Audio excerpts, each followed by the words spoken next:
अब तक आप क्या करते थे? क्योंकि अब ऑनलाइन पेमेंट का तरीका बदल गया है।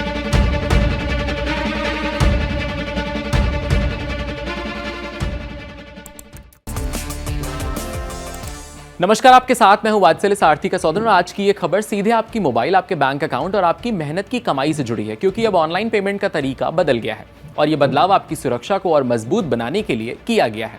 अब तक आप क्या करते थे? QR कोड स्कैन किया, अमाउंट डाला और सिर्फ UPI पिन डालकर पेमेंट पूरा हो जाता था।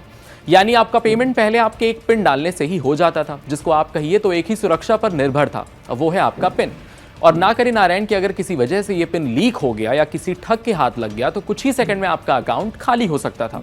अब इसे ऐसे समझिए कि हमें अपना पिन हमेशा कहां कहां नहीं डालना होता, कभी मेट्रो स्टेशन पर तो कभी किसी सब्जी की दुकान पर, ऐसी जगह जहां भीड़ भाड़ रहती है। अब ऐसे में आपको क्या पता कि कब कौन आपका पिन देख रहा हो और बाद में आपका फोन गायब करके आपका UPI यूज कर ले। यही वजह है कि पिछले कुछ समय में डिजिटल फ्रॉड के मामले तेजी से बढ़े हैं और लोगों को भरोसा इस पर कहीं ना कहीं इससे उठता जा रहा है। लेकिन अब इस खतरे को कम करने के लिए एक बड़ा कदम उठाया गया है और अब इसे 2 लेवल में चेक करना होगा, यानी 2 फैक्टर ऑथेंटिकेशन अनिवार्य यानी परमानेंट कर दिया गया है, जिसका सीधा मतलब है कि अब सिर्फ पिन डालने से पेमेंट पूरा नहीं होगा, बल्कि इसके बाद आपको एक और सिक्योरिटी स्टेप पूरा करना होगा, जैसे आपके मोबाइल पर आने वाला OTP या फिर फिंगरप्रिंट या फेस वेरिफिकेशन।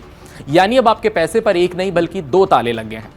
इससे सबसे बड़ा फायदा ये होगा कि अगर किसी को आपका पिन पता भी चल जाता है तब भी वो बिना दूसरे वेरिफिकेशन के ट्रांजैक्शन नहीं कर पाएगा। इसके साथ ही सुरक्षा को और मजबूत करने के लिए बैंकिंग ऐप्स में स्क्रीनशॉट लेने और स्क्रीन रिकॉर्डिंग जैसी सुविधाओं पर भी रोक लगाई जा रही है, ताकि कोई भी आपकी संवेदनशील जानकारी चुपके से कैप्चर न कर सके। हालांकि इस नए सिस्टम के कारण पेमेंट करते समय कुछ सेकंड की देरी हो सकती है, क्योंकि आपके पेमेंट के स्टेप को बढ़ा दिया गया है और ये स्टेप पूरा करना जरूरी होगा। लेकिन ये छोटी सी देरी आपकी बड़ी सुरक्षा तय करती है। बहुत सारे एनालिस्ट का मानना है कि ये बदलाव डिजिटल पेमेंट सिस्टम में भरोसा बढ़ाने का काम करेगा और लोगों को ऑनलाइन लेन देन करते समय ज्यादा सुरक्षित महसूस होगा। गौर करने वाली बात यह भी है कि भारत में UPI का इस्तेमाल लगातार बढ़ता जा रहा है और ये सिस्टम रिकॉर्ड स्तर पर पहुंच चुका है। मार्च महीने की बात करें, करीब 29.53 यानी 29 करोड़ 53 लाख रुपए के ट्रांजैक्शन हुए हैं सिर्फ और सिर्फ UPI पिन से, जो दिखाता है कि करोड़ों लोग रोजाना इस पर निर्भर हैं। ऐसे में इसकी सुरक्षा और भी ज्यादा जरूरी हो जाती है। इसलिए अगली बार जब आप पेमेंट करें और आपसे OTP या बायोमेट्रिक वेरिफिकेशन मांगा जाए तो उसे परेशानी नहीं बल्कि सुरक्षा की एक अतिरिक्त परत के रूप में देखें, क्योंकि अब डिजिटल इंडिया सिर्फ तेज नहीं बल्कि पहले से कहीं ज्यादा सुरक्षित भी बन रहा है। और आज की ये खबर आपके हर रोज होने वाले उस काम से जुड़ी है जिसे आप शायद बिना सोचे समझे करते होंगे और मोबाइल से पेमेंट। लेकिन अब ये आदत थोड़ी बदलने वाली है, क्योंकि अब सिर्फ UPI पिन डालने से आपका भुगतान पूरा नहीं होगा।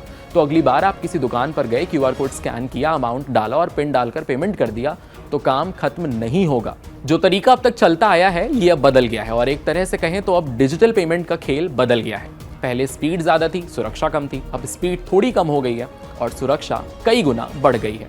और ये बदलाव आने वाले समय में डिजिटल इंडिया को और मजबूत बनाएगा। तो अब सवाल आपसे है कि क्या आप इस नए बदलाव को लेकर के क्या सोचते हैं? कमेंट सेक्शन में हमें जरूर बताएं। ऐसे ही अमेजिंग एक्सप्लेनर्स देखने के लिए कड़क के YouTube चैनल को सब्सक्राइब करिए, फॉलो करिए Instagram पर और देखते रहिए कड़क।